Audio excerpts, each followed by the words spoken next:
Joining us today, we have James Gilreath, who is represented by Team Green Running. He's run 146 in the 800, and he's run 46 in the 400.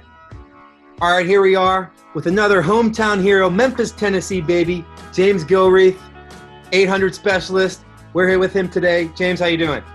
Awesome. Ready to be in Memphis, man. That's right, ready to come back home. So, you just had a nice race in Nashville. You won your heat. What's it feel like to be racing again? It feels great to be racing. I mean, with all the uncertainty behind the pandemic and everything, we didn't know if this was going to happen, but we just kept training despite that. But ready to go, man. So awesome. Happy. Awesome. We're excited for you this weekend. So we'll start with when did you start running and why? I started running when I was 9 years old. My older sister ran track, and I was at a track meet with my dad, and he bet I couldn't beat the other boys in the 100, so he went and signed me up immediately. Oh, I love that. How'd you do? Well, actually, it was pretty good. I think that year I might have gotten like third or fourth in the county, and then just kept going from there. Awesome. What were your best times in high school? And wait a minute, let's tell everyone, what high school did you go to? Bartlett High School, BHS, 07.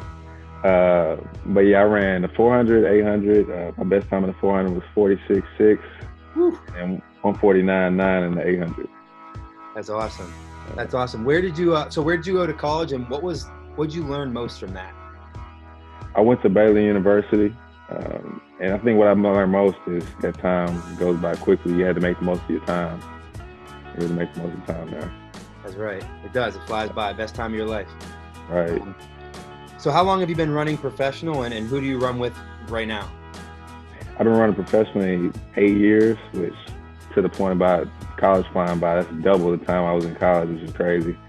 And now I run for Team Green Running, and I have been running for Team Green Running since I got out of college. Awesome. So, this is your hometown, Memphis, Tennessee. What do you think a meet like the Ed Murphy Classic means to the youth runners in the area? Man, it means so much. It gives them a model. It gives a vision that youth runners can see, so they can see, like, this is where I want to be. I want to be able to do this. And even to know, like, that track outside of the Olympics exists, that meets like this exist. So it's really huge for youth in Memphis. That's awesome. And, it's cool that you get to kind of represent your hometown, right? Most def. Awesome. So what's one tip you have for the youngsters out there that want to be the next James Gilreath? Always be learning. Like, just be curious about the sport. Learn, be a student of the sport, be a student of just everything. Just watch other athletes that you enjoy watching. Like, look up the best athletes in each event and just learn and study them. Awesome. So you told me this last time, but what's one fun fact about yourself, non-running related? I'll give you a different one this time. Okay. What we got? I'm like a book nerd. I love reading. So I try to read as many books as possible all the time. Awesome. Favorite book? Favorite book, The Law of Success by Napoleon Hill. Most people know about Think and Grow Rich, but my favorite one is The Law of Success. It's better. Awesome. How many books would you say you read in, a year or so? And I know it probably varies. Last year, I think I got about 30 or 32. But this year, probably a little less. Awesome. Anything else you have to say to the hometown of Memphis? This is going to be on TV stations, so.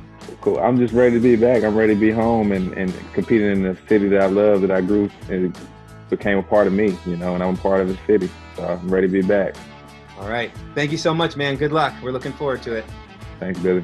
Yep. Cheers.